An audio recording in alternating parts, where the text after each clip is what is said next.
Salut à tous, c'est Guillaume, je suis de retour pour une 4e vidéo si je me trompe pas. Merci à vous si vous êtes encore là, si vous me regardez, et si ça vous plaît, tant mieux, n'hésitez pas, je vous demande pas d'appuyer sur le pouce, de vous abonner parce que de toute façon je sais que ça changera pas grand chose. On est une chaîne française qui parle d'OTP 25 et c'est pas comme si c'était le jeu le plus demandé et le plus regardé par l'ensemble des Français. Voilà, de toute connerie mise à part, on va continuer. Je vous avais expliqué dans la dernière vidéo, j'avais expliqué le rôle du GM, grosso modo. J'avais dit qu'on allait peut-être jouer, et oui, je pense qu'il y a des chances pour que ça se passe comme ça, parce qu'il y a un truc qui va arriver bientôt, et qui va me permettre de vous montrer comment ça peut être aussi très intéressant. Je vais rentrer un petit peu plus dans le scouting, parce qu'on l'avait pas trop vu la dernière fois, j'étais passé par-dessus. Et je vais vous montrer un petit peu.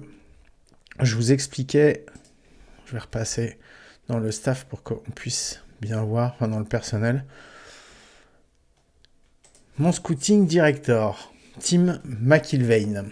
Alors, il y a une chose importante à savoir, c'est qu'il est bon. Il est bon. Il est bon pour scouter les Major League. Il est très bon, outstanding pour scouter les Minor League. Il est bon pour scouter à l'international. Et il est légendaire, donc excellent pour scouter les amateurs. Les Major League, c'est ceux qui jouent déjà en Major. Les Minor League, c'est tous les joueurs de Minor. International Scouting, c'est pour voir les joueurs qui arrivent à la draft internationale, mais également les mecs qui va trouver un petit peu à l'étranger. Et les amateurs, c'est tout ce qui est jeune, high school et college. Donc voilà. Donc voilà. Après, il y a donc... On voit ici la façon dont ils évaluent les joueurs, c'est ce que je vous expliquais. Il prend beaucoup en compte les stats de l'année. Il prend un peu en compte les stats de l'année dernière. Et celles de 2 ans, il les regarde, mais c'est pas celle qui prend le plus en compte. D'accord ? Voilà. Il y a une chose qu'il faut savoir ici, c'est favorability. Favorability, en fait, votre scout peut avoir 5 préférences. Il peut avoir highly favorability, il peut avoir favorability, il peut avoir neutral, il peut avoir favor tools, ou il peut avoir highly favor tools. Je vous ai dit que d'habitude, moi, je préférais des scouts qui étaient highly favor tools, un peu, surtout favor tools. Pourquoi ?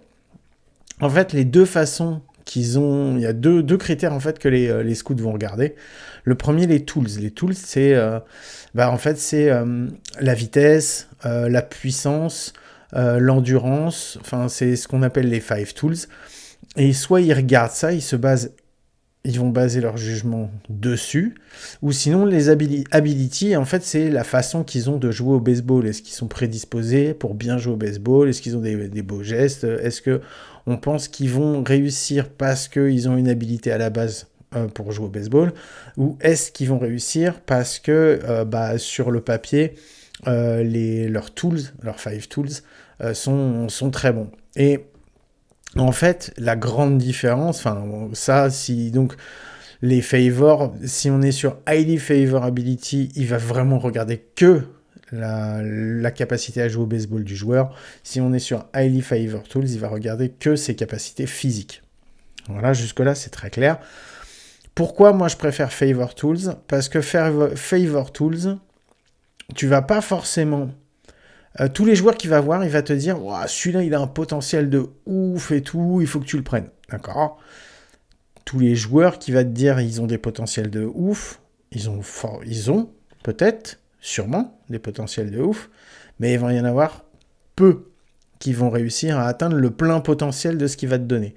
Par contre, de temps en temps, tu vas avoir une pépite, ça va être genre le joueur du siècle. Donc tu peux avoir une superstar de temps en temps. Favorability, il va plus regarder la façon dont il joue au baseball, donc tu vas avoir moins de futurs superstars que personne n'a vu, mais par contre, tu vas avoir des joueurs qui vont plus régulièrement être des bons joueurs de baseball. Pas forcément les meilleurs, pas forcément des superstars et tout, mais ça va être des bons, voire des très bons joueurs de baseball. Mais tu vas pas avoir ce petit plus que tu peux avoir. Alors après, c'est un choix à faire. Est-ce que je veux que régulièrement j'ai des joueurs qui arrivent et qui soient des bons joueurs de baseball, pas forcément les meilleurs, ou est-ce que je veux avoir forcément du déchet, mais de temps en temps avoir la perle rare, la superstar dans mon effectif. Voilà, c'est ça. Moi, généralement, je suis pas un mec qui joue risqué dans la vie, mais quand je joue à OTP 25, c'est vrai, enfin OTP, je dis OTP 25 parce que c'est sur celui-là qu'on joue, mais à OTP c'est la même chose. Sur tous les OTP, je préfère, généralement, je prends Favor Tools. Pourquoi je l'ai pas prise? Parce qu'aujourd'hui, dans ceux qui sont disponibles, alors je vais vous montrer comment on peut faire. Moi, celui que j'avais déjà, je trouvais qu'il était bien, mais donc on peut faire des recherches ici quand vous allez dans, non, c'est dans à coup sûr, vous regardez, enfin c'est dans votre nom de manager. Vous avez ici Player Search and Shortlist, ça c'est si vous voulez chercher des joueurs ou faire des listes, et Staff Search and History. Donc si vous voulez aller regarder un petit peu ce qui est possible, là vous avez Staff Shortlist, on peut faire des listes du staff, des mecs qui nous intéressent pour voir s'ils sont pris, s'ils sont pas pris. Donc voilà, ça je le fais pas régulièrement, je pourrais le faire, mais franchement c'est pas un truc que je fais. Après on a Staff Search. Staff Search, je m'en sers beaucoup. Et là, on voit déjà, c'est encore sur Scouting Ratings et tout ça, donc on voit que c'est ce que je peux utiliser. Donc là, avec ça, vous pouvez chercher donc dans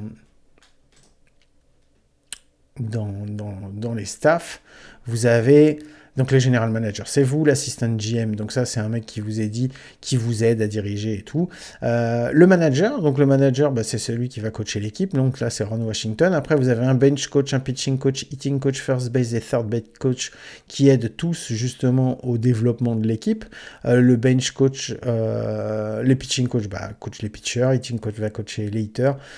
Première base, troisième base et bench sont ceux qui vont pouvoir entraîner, apprendre à vos jeunes joueurs, enfin à vos prospects, le catch, l'infield, l'outfield et la course. Voilà, c'est ces quatre-là. Et après, vous avez un scouting director. Donc, scouting director, c'est ce dont on était en train de parler. Vous avez un team trainer. Team trainer, d'ailleurs, je ne l'ai pas changé. On va regarder ça après. On va chercher un team trainer, tiens, d'ailleurs, parce que ça peut être intéressant.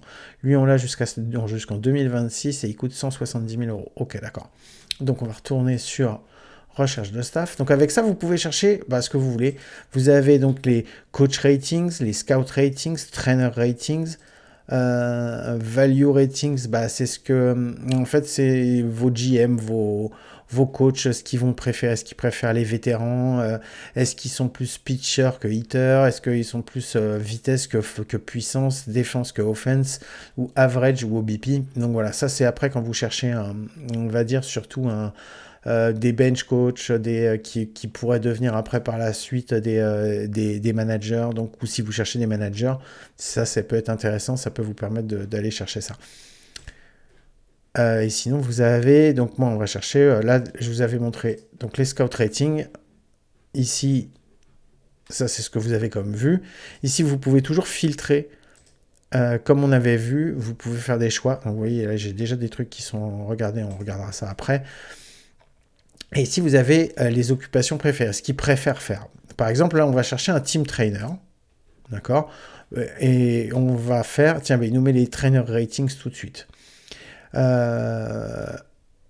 Moi, je veux quelqu'un qui soit bon pour la prévention des bras et qui soit bon pour le réhab des bras. Ça, c'est pas mal. Celui-là, il est déjà pris. C'est dommage, celui-là, il est déjà pris. J'ai pas regardé le mien, ce qu'il faisait. Personnel. C'est quoi, lui? Parce que même s'il a une réputation qui est fair, il a peut-être des trucs qui sont bien. Non. Nous, en fait, ce qu'on veut, ce qui est important, c'est surtout les blessures de bras. Parce que les blessures de bras, c'est les pitchers. Et les pitchers, quand on les perdra forcément. Mais si on a des mecs qui peuvent déjà éviter qu'ils se blessent, C'est pour ça. Éviter, c'est toujours le mieux. Prevent, Arms, Excellent, on n'a que bon, on n'a que moyen. Par contre, on a moyen et légendaire là. Ok. Bon, on verra l'année prochaine s'il y a un truc mieux, parce que là, on a commencé la saison comme ça, et peut-être qu'à la fin de l'année, on aura quelque chose de mieux. Si je prends All Coaches, et que je fais ça, ça me donne quoi? Non, ça va rien me donner d'autre. Des fois, quand on fait des recherches, il y a des mecs qui sont coachs qui ont été avant team trainer. Enfin, team trainer, non. Mais par exemple, si vous cherchez un manager, des fois, il y a eu des pitching coachs qui peuvent être des bons managers. Donc, c'est bien de temps en temps, en fait, quand vous ne trouvez pas ce que vous voulez, mettez all coach. Ça peut être aussi intéressant. On est sur team trainer, Prevent Arms. Bon, je vais laisser comme ça parce que je vois pas quelque chose d'intéressant. On aura peut-être un intersaison, un truc qui va se débloquer. Donc voilà. Donc ici, vous pouvez inclure les coachs qui sont à la retraite ou les enlever, inclure les owners ou pas. Staff carrière, ça c'est les carrières, ce qu'ils ont fait, leur nombre de matchs, history, pareil. Donc voilà. Bon, ça, c'est pas des trucs que je regarde plus que d'autres. Donc je regarde surtout ça, staff search. Ok, d'accord. Donc par exemple, si on regarde les scout ratings, preferred occupation, scouting director. Donc voilà. Généralement, scouting majors, réputation, on n'a pas besoin d'avoir une super réputation. C'est pas parce qu'un mec il va avoir une très bonne réputation. Tu vas avoir des mecs qui vont avoir une réputation qui est ok, mais qui n'ont pas encore été qui n'ont pas beaucoup d'expérience. Tu vois, il a que 4 ans et tout, donc il n'est pas forcément connu, mais c'est pas parce qu'il est bon partout. Par contre, lui, il favor tools. Est-ce que j'ai des trucs qui sont mis? Customize. Ok, je vais tous les enlever. Donc ici, vous avez à chaque fois son expérience, la réputation, je vous ai dit, c'est pas le plus intéressant. Scouting Majors. C'est pas ce qu'il y a de plus important, parce que Scouting Majors, les mecs, ils sont scoutés depuis longtemps, donc ils sont déjà passés par les amateurs, ils sont déjà passés par les mineurs en Major. Il n'y a pas vraiment d'immense disparité entre ce que va vous dire OSA. Hop, je reviens sur mes joueurs. Si je rentre toujours sur 13 Barrera, par exemple, ici, je vous avais dit, il y a la façon dont le Head Scout le voit. Le Head Scout, c'est notre scout à nous. Et OSR Rating, c'est la façon dont le voit l'ordinateur. Enfin, c'est le consensus par rapport aux journalistes, aux ensembles des gens qui s'intéressent au baseball et qui regardent. Donc voilà, ça c'est grosso modo, on va dire, sa valeur reconnue par l'ensemble des gens qui tournent autour du baseball. Nous, notre coach, notre head scout, il le voit régulièrement. Donc, son truc, enfin, ça comment ça s'appelle? Sa façon de le voir est plus pointue. Mais après, lui, il le voit comme ça parce qu'il favors ability. Peut-être que s'il y a quelqu'un qui favor tools, il le verra différemment. Donc voilà, il faut toujours voir qu'il y a des choses différentes. Mais il n'y a pas une grosse différence entre la façon dont on le voit OSA et la façon dont on le voit le head scout. D'accord? Donc ça, il n'y a pas de grosse différence. C'est pour ça que Scouting Majors, si vous allez dans Angels Front Office, en scouting, ici, vous pouvez attribuer un budget sur ce que vous voulez que vos scouts scoutent. Donc, moi, généralement, les Major League Scouting, je ne le mets pas beaucoup, je le mets à 5%. 5% parce que j'ai pas besoin qu'ils scoutent beaucoup les majors. C'est l'endroit où, de toute façon, on les voit, ça bouge pas trop. En minor, c'est un petit peu plus important. C'est pour ça que j'ai mis 25%. Je pourrais mettre même moins. Je pourrais mettre 15% pour en mettre plus après sur les autres. Mais j'aime bien quand même scouter les minors parce que dans les minors, c'est là que des fois, je vais aller chercher des joueurs qui sont peu utilisés par d'autres franchises et je peux aller encore les récupérer pour faire des trades assez intéressants sans lâcher trop en fait à l'autre franchise. Et après, ce qui est important, c'est l'amateur scouting, parce que amateur scouting, c'est ça en fait qui va être décisif au moment de la draft. Au moment de la draft amateur, donc celle avec les collégiens, enfin les high school and college. On dit college, mais c'est université. College, c'est université. Enfin, normalement, vous le savez, mais on n'est jamais à l'abri. Et internal scouting, ça, c'est pour les joueurs à l'international. Donc, la draft internationale, qui elle a lieu en janvier. Donc celle-là, je vais pas pouvoir vous la montrer. Moi, les drafts, c'est des trucs que j'adore dans OTP. Je peux y passer des heures et tout. Enfin, surtout dans l'amateur draft. Celle-là, là, il y a la moyen de s'y perdre. L'international, c'est beaucoup plus restreint au niveau du nombre de joueurs. Il y a beaucoup plus de... On se bat avec les autres équipes pour lâcher des sous. C'est assez marrant, celle-là. Si un moment, j'ai la possibilité de vous la montrer, franchement, on rigole bien avec celle-là. Donc voilà, donc c'est ça tout ça c'est important et vous avez besoin d'avoir des excellents scouts pour scouter surtout l'international et les amateurs. Et moi, j'avais pris quelqu'un qui est favorability et généralement, ce que je préfère, donc si vous cherchez par exemple quelqu'un qui fait favorability ou si vous avez une préférence au niveau de vos scouts, vous pouvez aller là dans les filtres custom, donc customize, ça veut dire que vous allez customer ce qu'il faut. Regardez pas ce que j'ai fait, ça c'est truc parce que je cherchais quelqu'un de particulier que j'ai pas trouvé. Et donc vous pouvez choisir ici, là je suis sur amateur préférence, mais par exemple si je rajoute une stat, là, par exemple pour rajouter des stats, vous pouvez appuyer sur plus, ça va vous rajouter des lignes, moins ça les fait disparaître, donc plus. Et après quand vous cherchez, là si je coche tout, ça va me faire apparaître, ça va essayer de me faire apparaître quelqu'un qui a tout ce que je demande. Attends. Je l'avais mis, celui-là j'avais mis Nationality, Dominican Republic, ouais, c'est ça. Si je fais ça, bon, j'ai personne, ok. Donc si ça disparaît, c'est parce que la perle rare, elle n'existe pas, d'accord. Donc si j'enlève ça, c'est-à-dire que ceux-là sont plus comptés, et il va me mettre que ceux qui favor tools, ok. Donc favor tools, moi je cherchais quelqu'un qui soit excellent pour les amateurs, excellent pour l'international, et bon en minor, et j'ai pas trouvé. Donc plutôt que d'aller prendre un mec que je vais payer une fortune, tu vois là il y avait excellent, good, machin, j'ai pas trouvé mon bonheur, donc c'est pour ça que je l'ai pas pris, et j'aurais pu aller faire dans Highly Favor Tools, mais Highly Favor Tools c'est vraiment extrême, tu vois, là par exemple il y en a un c'est Outstanding, j'allais pas le payer super cher, mais lui il allait voir quasiment plein de joueurs comme étant les meilleurs du monde, il va me les rater vraiment de ouf, et des fois ça sera des busts, mais des gros busts, vraiment des gros busts. Donc c'est là en commençant cette partie, comme d'habitude je suis toujours sur Favor Tools et Highly Favor Tools, et que là j'avais un mec qui était plutôt bon en Favorability, je suis resté sur Favorability, voilà. Donc voilà, là je vous ai expliqué un petit peu comment ça se passe. Après on va retourner à nouveau hop, dans le scouting, parce que ça peut être intéressant. Donc ici, ça vous récapitule un petit peu tout ce qu'il y avait. Ça, on a vu ce qu'il y avait.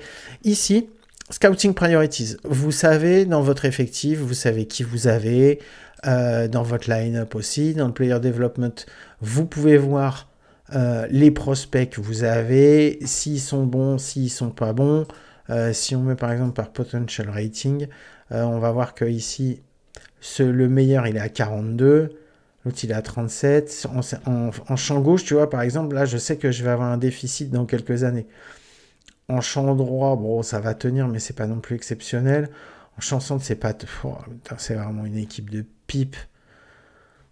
Second base, là, j'en ai un plutôt bon, mais bon, c'est pas non plus exceptionnel. Tu vois, je vais avoir des joueurs qui vont être bons, mais pas excellents. Donc... Après, tu peux avoir aussi des endroits là où tu vas avoir 42, 39, 39. Là, j'ai vraiment que des genres moyens. 45, 47 et 44. 47, 42, 43. Tu vois, là en champ gauche, je sais que je vais avoir vraiment du mal. Tu vois, donc par exemple, ce que je peux faire, c'est que je reviens ici et je dis quelle est ma priorité. Ma priorité. Moi, je veux trouver un champ gauche. Ok. Là, edge minimum. Là, pour le moment, j'ai pas de minimum. Maximum, ça dépend de ce que je vais chercher. Nation, c'est pareil. Ça dépend de ce que tu cherches. Tu peux rechercher quelqu'un en particulier. Pas forcément. Est-ce que tu veux un gaucher ou un droitier? Ça peut être intéressant quand tu fais du platoon. C'est-à-dire où ton effectif est basé parfois sur un line-up avec des batteurs pour affronter les gauchers ou parfois pour affronter les droitiers. Ça dépend de ce que ton coach fait aussi. Est-ce qu'il joue dans les majors ou dans les minors? Et ça, c'est important parce qu'en fait, ça va dépendre. Est-ce que tu cherches quelqu'un pour tout de suite ou est-ce que tu cherches quelqu'un pour plus tard? Est-ce que tu cherches une star que tu es prêt à payer cher ou est-ce que tu cherches quelqu'un que tu vas essayer qui n'est pas forcément bien vu, qui n'est pas forcément bien dans son équipe et dans sa franchise et que tu vas essayer de prendre. Donc ça peut être intéressant. Minimum quality, tu t'en fous. Est-ce que tu veux quelqu'un qui soit moyen, qui soit bon, mais bon, t'as pas besoin d'un truc excellent. Est-ce que tu veux quelqu'un qui soit moyen, bon ou une superstar? Est-ce que tu cherches quelqu'un par rapport à sa capacité maintenant ou à sa capacité future, current maintenant, potential le futur? Player type, est-ce que tu veux un contact hitter, un power hitter, un patient hitter, speedster, lead-off ou defensive wizard? Et si je mets... Là, j'ai mis left field. C'est pour ça qu'il me met ça en possibilité. Si je lui avais dit, je veux un starting pitcher, est-ce que tu veux un power pitcher, finesse pitcher ou grand bowler? Et tu vois, par exemple, c'est ce qu'on disait sur une des vidéos précédentes. Moi, par rapport à mon ballpark, j'aurais besoin de grand bowler. OK? Donc voilà. Donc ça, c'est le scouting et c'est vachement intéressant. Ici, vous avez la liste des tâches. Les tâches, en fait, c'est par exemple, si tu lui demandes, tu peux aller sur n'importe quel joueur. Je vais retourner toujours sur mon joueur, 13 Barrera. Là, c'est un joueur de chez moi, donc on s'en fout. Sa scouting accuracy, elle est high. Mais par exemple, si je veux aller voir dans le line-up des... Je vais aller voir, je sais pas, on va dire dans le line-up des Chicago White Sox. Je vais aller voir dans le line-up des Chicago White Sox. Qui c'est ce Edgar Cuero qui a un potentiel de 57, tu vois? Mon scouting accuracy, il est low, d'accord? Donc là, ce que je peux faire, et je peux faire ça sur n'importe quel joueur, en plus, il est pas content, parce que son équipe, elle est mauvaise, parce qu'il n'y a pas une bonne ambiance dans son équipe, les performances de l'équipe sont mauvaises, tu vois?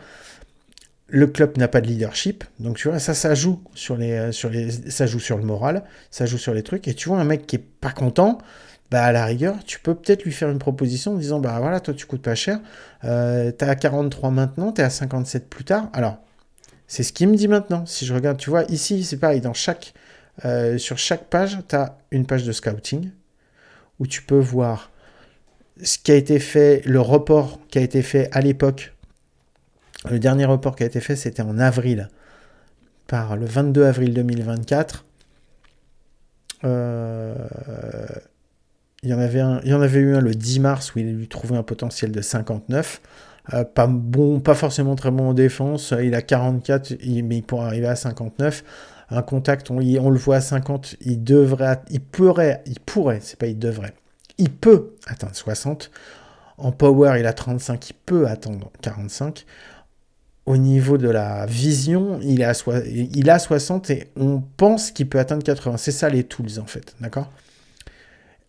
Quand il a revu le 22 avril, il a trouvé que ça ne changeait pas au niveau du contact. En power, pas du tout. Par contre, en ail, il est un peu moins bon aujourd'hui que ce qu'il avait pensé en mars. Mais par contre, il le voit toujours pouvoir devenir très bon. Et par contre, il a trouvé qu'il était meilleur défenseur. D'accord? Donc, par contre, en général, aujourd'hui, il n'est pas à 44 pour lui, mais il est à 43. Et là, il y a des choses qui le gênent un petit peu, donc il va mettre un potentiel que de 57, d'accord? Et il a mis un truc, le current high rating, ça a baissé, current defensive rating at catcher, ça a augmenté. Ça, c'est un résumé de ce qu'il y a là, d'accord? Il dit, Edgar Cuero, le Cubain, a 21 ans, c'est un catcher de 21 ans, qui est né à Cienfuegos. On pense qu'il devrait avoir une patience incroyable au bâton. Il a une habilité au-dessus de la moyenne pour mettre la balle en jeu et pour obtenir des hits. Cuero could be an above average catcher someday. Il pourrait devenir un catcher au-dessus de la moyenne un jour. C'est à prendre avec des pincettes.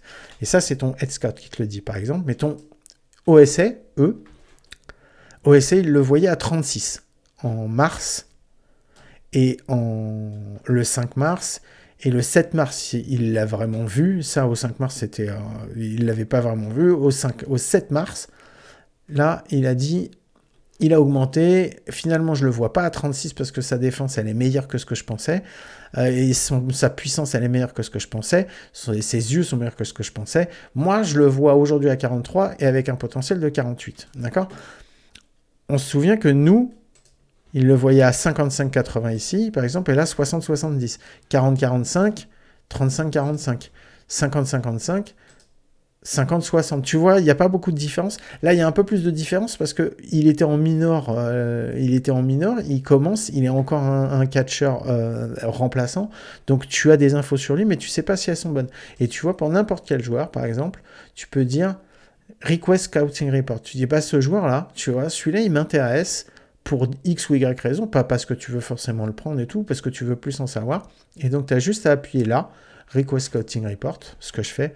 The player has been added to your scout task list. OK. Et donc là, je vais revenir en arrière. Je vais revenir surtout sur mon équipe parce que le reste ne m'intéresse pas. Et je vais voir dans mes task list et il apparaît là. Scout player, Edward Cuero, Chicago White Sox, durée à peu près une semaine. Et tu peux en mettre plein comme ça. Et après, en fait, tu vas faire move up, move down, parce qu'il va te dire, plus tu vas en mettre, plus il va mettre de temps, des fois, à te faire des rapports. Et en fait, ce rapport, il apparaîtra quand il aura terminé. Il t'enverra un message ici, et tu verras apparaître un message qui te dira, bon, bah voilà, il y a ceci, il y a cela, lui que tu m'avais demandé de regarder, il est bon, il est pas bon, donc voilà, c'est une façon de voir la chose, donc voilà. C'était ce que je voulais expliquer sur le scouting. On va arriver... Hop. Attends, j'ai vu qu'il y avait un truc auquel j'avais pas répondu. Les Detroit Tigers. Ah oui, il veut m'envoyer un truc. J'ai 14 jours pour le faire. C'était quand? C'était le 7... Parce que c'est rien que je regarde la date d'aujourd'hui. Le 7 juillet. Et là, il m'a envoyé ça le 4 juillet. D'accord.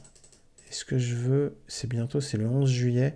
Je vais garder ça sous le coude, je vais pas le faire tout de suite parce que j'en ai pas besoin. Aujourd'hui, on est dimanche, d'accord.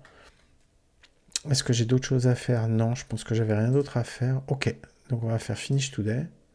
Il va me faire jouer jusqu'à demain.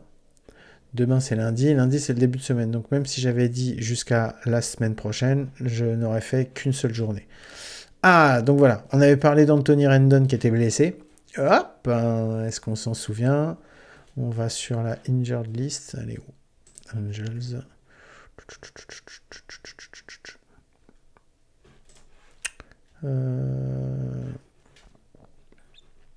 Ok, on va passer par là pour y aller. Organisation. Injured list. Ok, donc... Anthony Rendon était en rouge, on ne savait pas combien de temps il allait être blessé. Donc j'ai reçu un message, je ne l'ai pas lu en entier. Donc si je me mets dessus, on voit... Ah, il s'est un petit peu... il a une petite blessure légère à la cheville. On me dit qu'il est en day-to-day. Je pense que je dois avoir le truc ici. You have been informed that routine trainer Max Prostat and Anthony Rendon have been diagnosed with a bruised shin. He is day-to-day for about 4 days. Ça veut dire qu'il a une blessure qui le gêne, mais qui n'est pas non plus... Hop, on va le voir là. Status, day-to-day, bruised shin. Donc, c'est bien ça. Là, il s'est blessé le 7 juillet. On pense qu'il devrait retrouver dans 4 jours. Est-ce que ça influence sur sa course de manière modérée? Il n'est pas sur la L. On sait que injury proneness, c'est... Est-ce qu'il a tendance à être blessé, Anthony Rendon? Ouais. On va dire que c'est un peu l'homme de verre, donc il est fragile. Donc, bon, 4 jours, c'est pas grand-chose. Ça vaut pas le coup de le mettre sur la L. Si je le mets sur la L, c'est le minimum 10 jours. Et ça veut dire que même s'il est réparé, ouais, c'est presque ça, même s'il va mieux au bout de 4 jours, je pourrais pas le remettre sur le terrain avant 10 jours. L'AL, c'est AL 10, c'est 10 jours en dehors du roster, donc je peux mettre quelqu'un d'autre à sa place, mais lui, je peux pas le remettre avant un truc. Donc vu que son influence sur sa course est modérée, mais vu que de toute façon en course, ici, il a 25 en speed, 30 en aggressiveness, en agressivité, et 55 en habilité à voler. Voilà, en stolen base, il a fait quoi? Il en a combien depuis le début de l'année? 3 en 81 matchs, d'accord? Bon, je pense qu'on peut dire que... Donc voilà, il est pas bon cette année, il était pas bon l'année dernière, mais j'arrive pas à m'en dépêtrer. Je le paye 38 millions et je l'ai encore pour... Et je l'ai encore en 2024, je l'ai encore pour la saison prochaine et la saison d'après. C'est un véritable bonheur parce que, à moins qu'il fasse une saison excellente à 8 de WAR, sauf que là aujourd'hui, il a fait la moitié de la saison et il est déjà négatif, il a un OPS plus qui est négatif, ça pue du cul grave. Ok, donc là on a passé la journée, hop, j'ai lu cette info, j'en ai plus besoin, donc moi généralement, une fois que je les ai terminés et que j'ai plus besoin, j'efface les messages. Celui-là par contre, j'ai toujours pas répondu. Si je l'efface, ici je peux répondre aux messages. On verra, je verrai à un autre moment. On peut remplir le trade. Donc là, les Tigers, ils me proposent un lanceur droitier et un champ droit contre un catcher et un troisième base. Donc voilà, mais ce qu'ils me proposent, c'est des mecs qui sont moyens, vraiment pas terribles, qui m'intéressent pas. Et la pièce maîtresse qu'ils veulent récupérer, c'est ce troisième base, d'accord? Mais j'ai pas trouvé de truc qui pouvait les intéresser. Si là, et mon assistant GM à chaque fois me dit ah bah ça c'est pas un mauvais deal mais on pourrait peut-être faire mieux. C'est des fois il vous dit des trucs pas du tout intéressants, on s'en fout. Et souvent les trades qui vous sont proposés par l'intelligence artificielle, souvent c'est de la merde. Mais ça peut être bon, hein, mais souvent c'est de la merde. Donc voilà, j'ai effacé le message que j'avais plus. Si là je l'efface, la proposition elle existera toujours, mais j'aurais pas répondu. Et si je ne réponds pas dans les 14 jours, ça va faire baisser mon taux de... Ici, si je fais Discuss Trade. Ici, j'ai une Trading Reputation. J'ai fait quelques trades déjà, donc c'est pour ça que c'est monté. Si je ne réponds pas aux messages et que je les laisse attendre pendant 14 jours sans même leur donner une réponse, ça va baisser. Je peux leur dire oui, je peux leur dire non. Si je leur dis non, je peux rediscuter du trade, donc je peux faire plein de choses. Mais si je leur réponds pas, je vais passer vraiment pour un goujat, et ça, j'en ai pas envie. Donc c'est pour ça que là, celui-là, je vais pas l'effacer. Après, je peux toujours voir...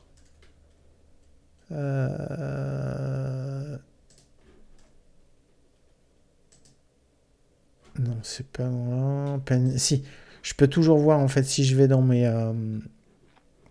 dans MLB Transaction, enfin, si je vais dans faire un trade, ici, il y a... je peux voir Shop a Player, c'est aller chercher... Je peux essayer de revendre un joueur. Ça, c'est ce dont j'ai besoin. Strength Overview, c'est là où je suis bon, là où je suis mauvais.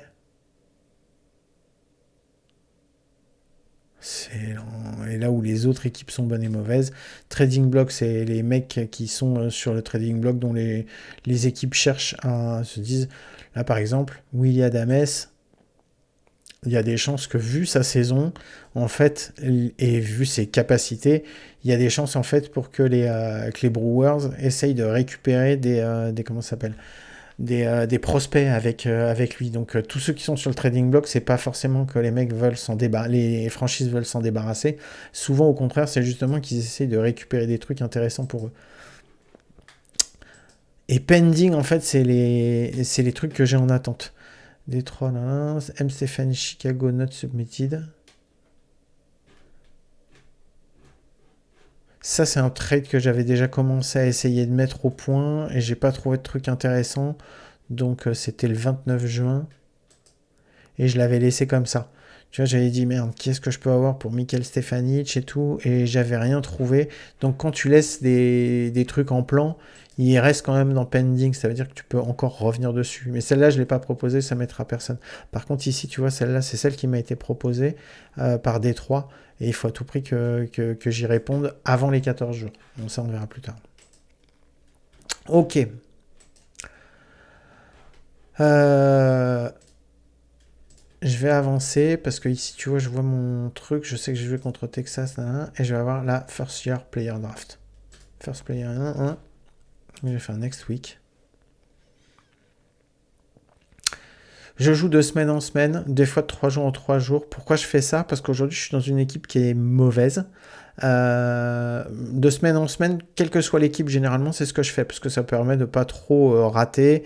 Je peux regarder un petit peu comment évolue l'équipe, est-ce qu'elle est bien, est-ce qu'elle est pas bien, est-ce qu'elle a tendance à être sur une pente montante ou descendante. Prends pas, c'est pas parce qu'au bout d'un mois, au bout d'une semaine, ça va pas que je vais tout changer. Déjà parce qu'il y a des moments c'est pas possible et que t'es pas sûr de trouver mieux. Mais c'est surtout parce que faut quand même laisser le temps aux joueurs d'apprendre à jouer ensemble et de voir si la tendance elle continue sur un mois ou pas. Mais de semaine en semaine, ça permet toujours d'appréhender et de voir ce qui se passe. Là, l'ordinateur il mouline parce que comme je suis en plus en train d'enregistrer, il aime pas ça en fait. Il aime pas là, il mouline entre l'enregistrement et le truc. Donc voilà. Robbie Grossman was diagnosed with a forearm tendinitis. He will be out for about 1 week. Ok. Donc voilà, là j'ai une bonne nouvelle, comme quoi j'ai un joueur qui est blessé.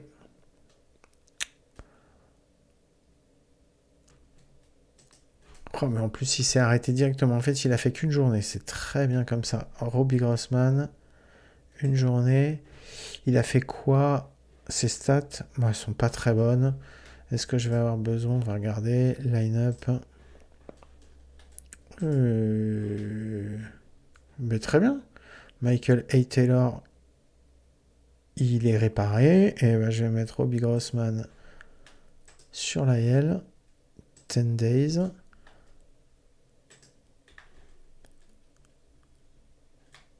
Voilà, parce que là, il est out. Il peut pas jouer. F status, c'est même pas, tu vois, juste un peu blessé et je peux jouer, c'est pas machin. Non, là, il est out parce qu'il peut pas jouer du tout. Donc ça sert à rien de le garder. Je le mets, si je le garde, il m'utilise une place pour rien sur mon roster. Donc là, je vais le mettre sur la L pendant 10 jours. Et Michael Taylor, qui était là, je vais le remettre dedans directement. Donc voilà, il est revenu. J'ai mon roster qui est complet. Je vais aller sur mon line-up. Je vais lui dire, allez, réupdate avec les joueurs que tu as eu. Et il va me refaire les line-up et tout en fonction de tout ce qu'il y a. Donc voilà. Tac, Robbie Grossman, Injury Diagnosis. Ça, c'est fait. Ok. Next week. Donc voilà. Donc oui, pourquoi je le fais des fois de 3 jours en 3 jours? De 3 jours en 3 jours parce que en fait, c'est les waivers. Les waivers, c'est là que tu vas mettre un joueur en fait qui te prend de la place sur ton roster. C'est pas qu'il est bon ou il est mauvais. C'est un mec qui est sur ton roster qui te prend une place de ton roster. Et bah peut-être que tu as envie de le... Peut-être que tu as envie en fait de libérer une place parce que tu as un autre joueur qui monte, que celui-là, t'as pas envie de le garder, c'est pas celui qui t'intéresse le plus, donc tu lui fais passer les waivers avant qu'il puisse redescendre en AAA ou pas. Et des fois, tu as des bons joueurs, des jeunes joueurs, ou même des vieux, des bons, qui sont sur les waivers, et à ce moment-là, comme ça dure 3 jours, si moi je passe de 3 jours en 3 jours, j'ai toujours un moment où je peux aller le récupérer. Mais pour le récupérer, il faut avoir l'argent pour pouvoir payer son contrat. Parce que c'est pas parce que les autres le laissent qu'il faut quelqu'un quand même pour lui payer son contrat. Donc ça veut dire que tu le récupères, mais tu le récupères avec son contrat. Et ça veut dire que tu dois le garder aussi sur ton... il doit aller sur ton roster. Sur ton roster principal. Donc il faut que tu aies une place sur ton roster. Donc ça... Quand tu as une franchise où tu n'as pas beaucoup de thunes, c'est super intéressant d'aller regarder, d'être présent et d'être au taquet sur les waivers. Ça te permet de récupérer pour pas grand-chose des fois des bons joueurs. Donc voilà. J'ai reçu un message personnel. Que me dit mon message personnel? Ça y est, j'ai eu le report sur Edouard Cuero. Voilà, donc là, il m'explique plein de trucs. Moi, je peux aller voir. Ici dans Scouting, qui me dit, alors, par rapport à ce que j'avais vu en avril, il est toujours même au contact, par contre je pense que son potentiel va être moins bon. Toujours en power, par contre c'est toujours la même chose. Au niveau des yeux, il est monté à 60, par contre je ne le vois pas monter au-delà de 75, il a bien toujours 40 en défense. Je le vois bien à 44 aujourd'hui, par contre je ne le vois plus qu'avec un potentiel de 53. Là c'est le récapitulatif de là, et là ça change pas grand-chose. Là qu'est-ce qu'il m'a dit ? is a plus high that should place him among the leader in walks. Donc voilà, il a une quick bat that handles most fastball but off-speed stuff can challenge him. Donc lui, il va être bon sur les fast, mais pas très bon sur les balles à effet. Il aura un batting average autour de 250. Il vaut le coup d'un projet de développement pour un rôle de futur starter au poste de catcher, tu vois. Donc ça peut être intéressant, tu vois, par exemple, un joueur comme ça pourrait valoir le coup. Si j'ai envie, je pourrais faire trade option, hop, trade for player, je peux aller voir, et je peux aller demander Edouard Quero, qu'est-ce que vous en voulez? Donc si je veux savoir, alors ça c'est parce que j'ai fait c'est un truc particulier, donc voilà, si je vais voir je pourrais pas le faire parce que je serais de toute façon avec un budget au-dessus. Donc je vais demander, tiens, je vais demander au Chicago White Sox, je vais dire, tiens, les White Sox, aujourd'hui, vous avez Edouard Quero, make this work now. Qu'est-ce que vous voulez pour lui? Et là, il me demande, moi, je veux soit Zach Neto, soit Logan Hope, soit Nathan Sacagnol. Et c'est effectivement mes jeunes joueurs, les meilleurs. Est-ce que je suis prêt à hypothéquer un de ces joueurs pour Edouard Quero? Non. Donc moi, je pourrais dire nevermind et lui faire une offre, par exemple, est-ce que tu veux mon Tyler Anderson? Il me dira non parce que c'est une brêle. Est-ce que tu le veux pour lui? Et là il me dit non, mais même pas en rêve. Donc là si je lui dis make this work now, il va me dire bah si tu me laisses Tyler Anderson, je te prends soit Neto soit Logan Hope. Donc voilà. Et après je pourrais lui dire par exemple bah, si tu veux, est-ce que tu veux pas Patrick Sandoval par exemple avec? Et il va me dire tu me dis quelque chose d'intéressant, machin, donc ça peut m'intéresser. Qu'est-ce qu'il faut? Ben, il faut à nouveau d'autres joueurs. Donc en fait, il va pas vouloir, il me fait tourner en bourrique, il me prendra personne, il veut un petit jeune, et moi j'ai pas de quoi lui proposer. Donc je vais faire clear, this will clear the trade offer, continue anyway, ok. Et on va revenir sur Edouard Quero. Donc Edouard Quero, on a eu son information, je vous ai montré, hop, on va s'en débarrasser. Players promoted from international complex. Oui, dans le complexe international, hop, on va aller ici. Organisation internationale. Ok, ici, c'est ce qui t'explique. En fait, tes joueurs, le player limit of the international complex, c'est 50. Tu peux pas avoir plus de 50 joueurs. Et les joueurs, quand ils atteignent les 20 ans ou plus, ils sont automatiquement promus dans ma minor league, dans mon équipe de minor league la plus faible. C'est-à-dire les Los Angeles Angels. DSL, c'est pour Dominican Summer League. C'est dans la Summer League de République Dominicaine.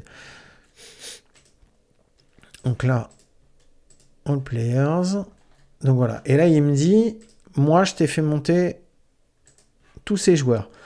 Ceux qui ont 17 ans, est-ce que c'est parce qu'ils ont un peu de potentiel? Oui. Ils peuvent avoir du potentiel. On les a fait monter, ça peut être intéressant. Je te préviens qu'ils montent dans ton équipe. Donc c'est cool. Je vais avoir des joueurs qui peuvent être intéressants. Et d'ailleurs, on va aller voir. Tout de suite, je viens d'en voir, je vais vous montrer un truc qui peut être très cool et qu'il faut faire de toute façon. Quand vous avez des joueurs avec un fort potentiel, donc lui il a 16 ans, il a un potentiel de 58, on dirait pas comme ça, mais c'est énorme pour un starter. Je suis pas sûr qu'il l'atteigne parce que c'est pas sûr du tout, mais vous pouvez faire un truc. Là, je vais faire un clic droit. Avec le clic droit, je fais apparaître cette fenêtre. Dans cette fenêtre, je peux ouvrir le profil du joueur, un scouting report. Moi, ce que je veux faire ici, c'est faire une shortlist. Je veux le mettre sur une liste. Et j'ai créé ici, je peux créer une nouvelle shortlist. Et j'ai créé une liste top prospect. Hop, je vais la mettre dans les top prospects. Sergio Olivas. Non, c'est Vincent Arellano. D'accord. Donc, je l'ai mis dans mes top prospects. Et après, ce que je peux faire, je vais dans à coup sûr, Player Search and Shortlist. Et ici, j'ai ma top prospect shortlist. Et là, je vais prendre, si je prends mes pitchers, donc j'ai 2 pitchers sur ma shortlist. Il y en a un qui a un potentiel de 58. Celui-là, c'était le meilleur à l'époque, Chase Siltet, qui était en AAA. Il sera bon, hein. Je pense qu'il y a des chances pour que... Je pense qu'il y a des chances pour qu'il monte... Là, tu vois, il a 2,7 de WAR. Il est projeté pour 4,7 de WAR cette saison. Il est en AAA. Je pense qu'il y a de grandes chances pour que la saison prochaine, il monte en il monte en MLB. Tu vois, la saison dernière, sur l'ensemble de sa AAA, il était à 1,4 de WAR. Là, il est beaucoup mieux. Alors que et en MLB, il n'avait pas été très très bon. Donc voilà, là, il est meilleur et il passe à ce moment-là. 2,7 pour 4,7, ça peut être super intéressant. Donc voilà. Je vais m'arrêter là parce que je pense que la vidéo est déjà longue. Je vous promets, je reprends après. Donc voilà, je fais une pause et il y aura une suite dans la prochaine vidéo. Allez, je vous fais des bisous et je vous dis à tout de suite. Ciao.